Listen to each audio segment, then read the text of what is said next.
decide seasons. And I want you to know that the people who hurt you are not responsible for healing you. You are responsible for healing you. Ouch. I know, call me what you want to call me, right? I know I just struck it. I just, But I would be lying to you if I told you otherwise, right? I'm Abiana, and I equip believers to gain clarity, align their minds with heaven, and move forward, with spirit-led authority. Because decisions decide seasons. And so, what I want you to know today is that the jungle gym that you got on when you were a kid, right, and you fell and you hurt yourself, it didn't come back to heal you.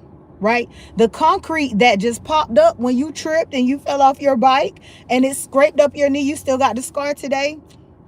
It didn't come back to heal you, right? Your mother, father, person, church, leader, whoever hurt you, similar to that jungle gym and that concrete, they're not coming back to heal you.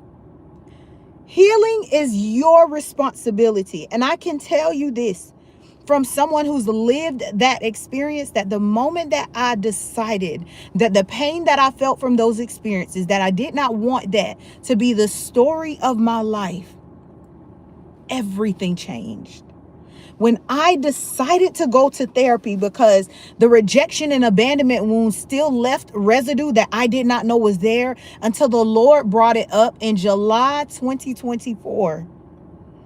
I said, oh, I'm deciding today the way I felt and the way I made other people feel because of my wounds. Oh, that don't work for me.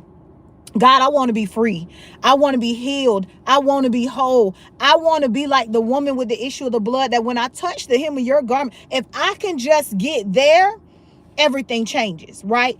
I want to be like the man at the pool of Bethesda. If I can just get in this water while it's bubbling, I'll be hit.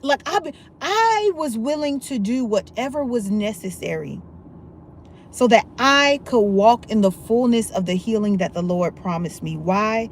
Because I knew that healing at that point was my responsibility, because I had lived my whole life with all this pain and this hurt. And no matter how I placed that blame on them, it still didn't change how I felt until I decided it's time to heal, whatever that looks like, right?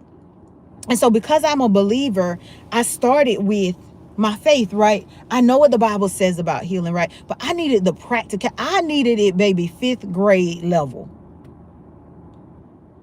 And I went to my tried and true therapist. And baby, between theology and therapy, my life saw such a turnaround. I just want you to know all it takes is one decision.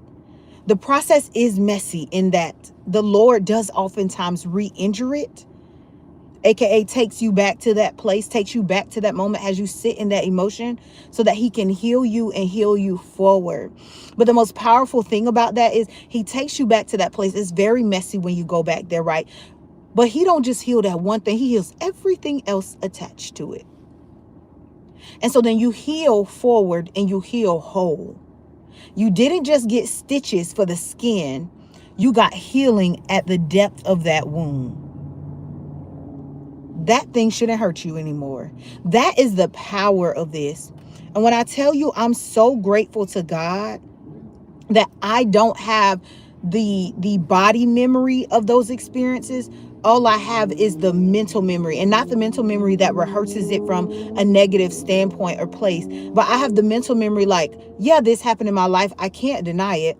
I can tell people about it, right? I only have the mental memory because it's testimony. It's not recounting pain, right? And I love that. And that is what I pray for each and every one of you. This series came about because oftentimes we think that someone just arrived to a place in life. And they didn't. It was a series of decisions. And oftentimes, I hope what you picked up from these last 10 days is that it wasn't that I made a mountaintop decision. I made some valley decisions. They were all small, minute decisions that many people would be like, oh, that's nothing. But it was actually great. And I want you to know that today going forward, every mini decision you make adds up. It's Pac-Man. Pac-Man starts out small. He eats a thing, then it gets bigger and bigger. So it is with your decisions. You start with a small thing, it increases. Okay? So don't over spiritualize this. I don't want you to over spiritualize what requires a decision. Just make the decision. Just decide. Sometimes it takes radical decision, right? Decision making. I just decided and did. Because the thing about it is, God has already spoken. He's already declared it over your life. You just have to come into alignment, and your decision does exactly that. Decide and you will see the season evolve. I am Abiana, and I equip believers to gain clarity, align their minds with heaven, and move forward with spirit-led authority, because decisions decide seasons. I don't know what the Lord is going to call me to do next, but I'm really enjoying this series.